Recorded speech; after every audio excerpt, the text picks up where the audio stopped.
Pada tahun 1831, Michael Faraday menemukan induksi elektromagnetik yang kemudian berkembang menjadi generator listrik, dan ini adalah awal sejarah yang menjadi langkah terbesar manusia memasuki dunia yang lebih modern. Exponential technological change, and it's only just the beginning.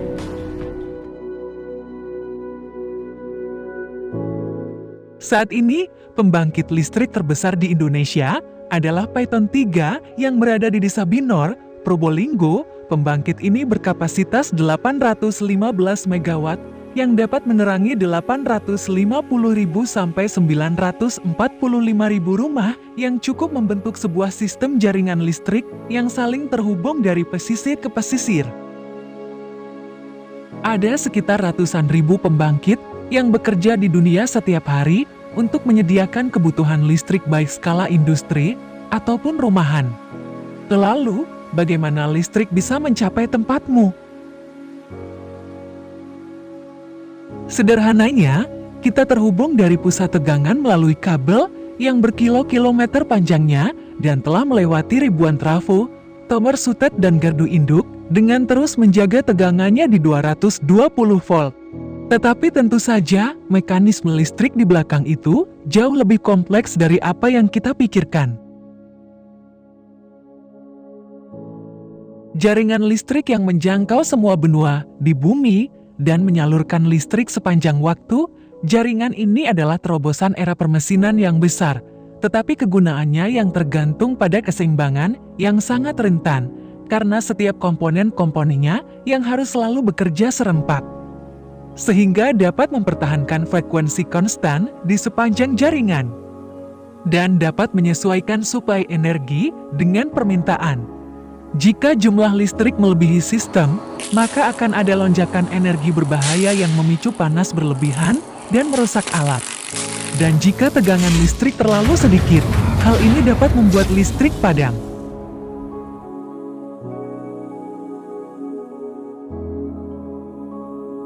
Jadi untuk mencapai stabilitas ini, operator akan memantau dari pusat kontrol khusus. Mereka menghitung dan memperkirakan permintaan listrik dari waktu ke waktu di setiap saat, lalu memberi sinyal untuk menaikkan atau menurunkan keluarannya agar memenuhi permintaan secara tepat. Dengan mempertimbangkan faktor-faktor seperti ketersediaan dan biaya sumber energi, operator-operator hebat ini membuat sebuah kurva yang merencanakan sumber energi mana yang akan digunakan.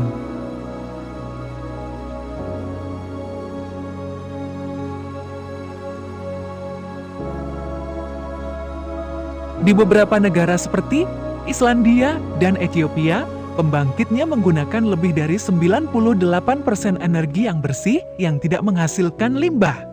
Namun sebagian besar pembangkit listrik di setiap negara berisi lebih banyak campuran sumber energi, ada yang bebas karbon dan menghasilkan karbon. Ini berarti bahwa asal pasokan listrik dan dari mana datangnya, itu bervariasi setiap hari, bahkan setiap waktunya.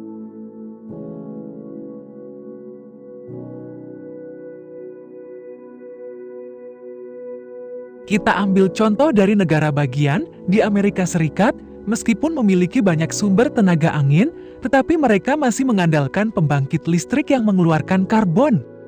Hal ini karena energi angin sangat banyak saat malam hari di negara bagian ini, namun pada saat malam pula permintaan listrik menurun. Saat malam, sebenarnya energi angin di kota ini dibuat secara teratur untuk mencegah kelebihan listrik yang dapat merusak peralatan jaringan. Skenario ini adalah masalah yang dihadapi setiap jaringan yang memiliki pembangkit listrik tenaga angin di negaranya. Tapi meski begitu, untungnya ketergantungan pada energi terbarukan terus meningkat, namun keterbatasan sumber daya mengakibatkan masih banyak orang yang tidak dapat merasakan hal itu. Terobosan ini juga banyak yang tidak dirancang untuk sumber energi yang sebentar ada, sebentar tiada, dan belum ditemukan alat yang mampu menyimpan listrik dalam jumlah yang banyak.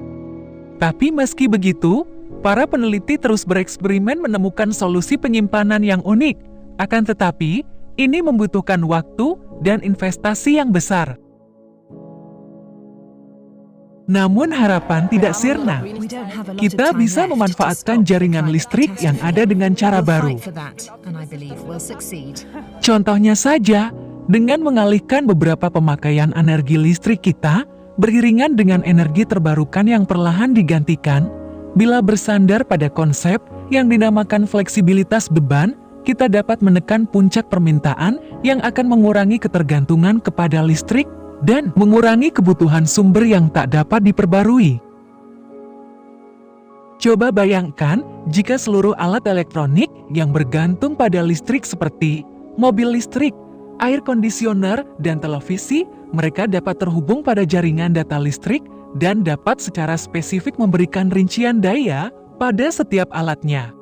Hal ini dapat membantu operator jaringan mengetahui jumlah relatif dari listrik yang digunakan di setiap waktunya oleh benda tersebut.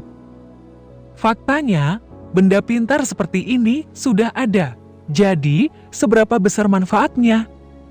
Jika teknologi pintar seperti air conditioner, charger mobil, dan televisi diimplementasikan di seluruh jaringan listrik di Texas, emisi di negara bagian tersebut dapat berkurang sekitar 20%.